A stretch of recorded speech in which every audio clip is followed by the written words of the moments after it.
வணக்கம் உறவுகளை, நாம் ஒரு கிரகப்பான் மீனை உயிரிரையாக பயன்படுத்தி ஒரு அருமையான அழுவை மீன் பிடிச்சிருக்கோம். பாருங்கள் உறவுகளை, ரொம்ப பெருசெல்லாம் இல்லை, இருந்தாலும் நாம் முயற்சி பண்ணி உயிரிரை பிடிச்சி நாம் பிடிச்ச மீனுக்கு அருமையாக நமக்கு ஒரு அமோர் மீன் கிடச்சிருக்கு, அழுவை மீன். பாருங்கள் உறவுகளை, இது ரொம்ப அருமையான மீன், ரொம்ப சுவையான மீன் கூட.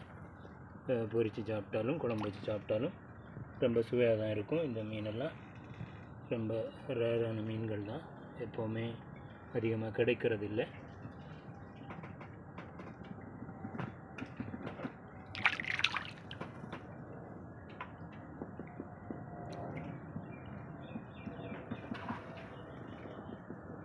பாருங்க உறவுகளை, நாம் பொறுத்து உயிரிழ போட்ட சின்ன கிறுகுப்பான் மீனும் செத்துருச்சு, அதையும் கக்கி வெளியில் விட்டுடுச்சு. பாருங்கள் உறவுகளை, நாம் பிடிச்ச அமோர் மீன்.